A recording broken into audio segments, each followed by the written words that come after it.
Hi, boys and girls. This is Ms. Kathy.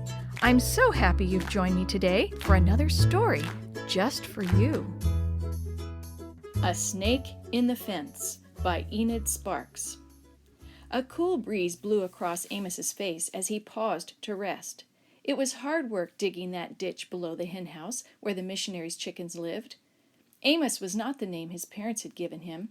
He had learned such wonderful things at the mission school in Tanganyika, Africa, that he decided he wanted a Bible name, Amos. As he dug, he repeated the verse he had learned for Bible class that morning. "Oh, give thanks unto the Lord, for he is good, for his mercy endureth forever. Let the redeemed of the Lord say so, whom he hath redeemed from the hand of the enemy." Psalm 107, verses 1 and 2. A smile crept across his face as he thought of how God protects his children. There were so many dangers always present: wild animals, snakes, even that old serpent called the devil and Satan. Amos had not always been a brave boy. Before he started to attend the mission school, he felt afraid all the time. The Bible verses he repeated again and again gave him strength and courage because he knew God was by his side. Now his most cherished duty was taking care of Jimmy, the missionary's little boy. He enjoyed nothing more than keeping a watchful eye on that 6-year-old. Today, Jimmy was playing with a stick horse, and each time he rode the wooden steed around the yard, he would take a peek into the ditch to smile at Amos. But Amos suddenly noticed that the backyard had grown silent. It occurred to him, too, that the time had come for Jimmy to peer down at him, but Jimmy hadn't come. A feeling of uneasiness came over him. Where was the boy? He breathed a prayer for his protection. Then a commotion burst loose in the chicken yard. It seemed as if every hen was giving the alarm, and each one was vying with the others to make the loudest noise.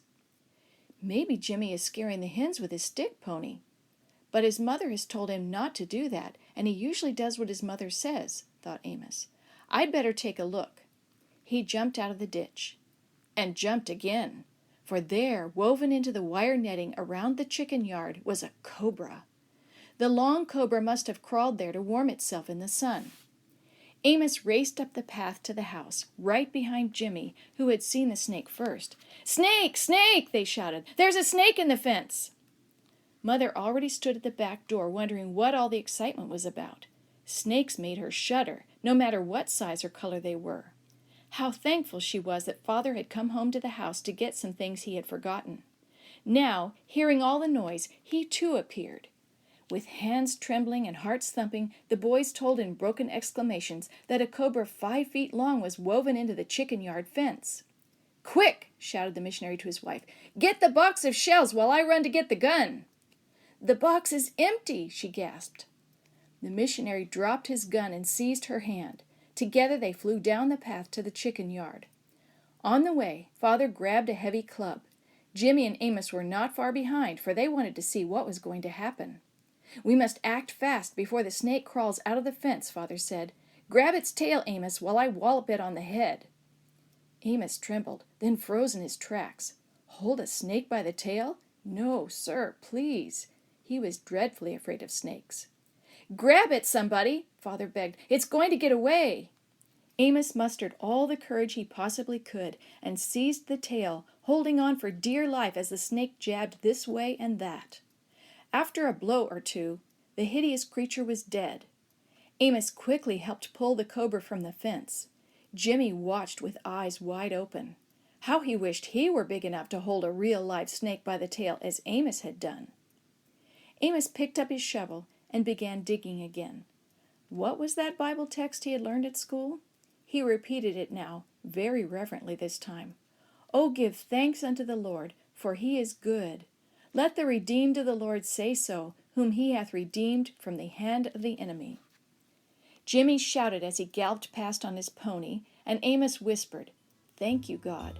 You did deliver us from the enemy's hand, now and forever."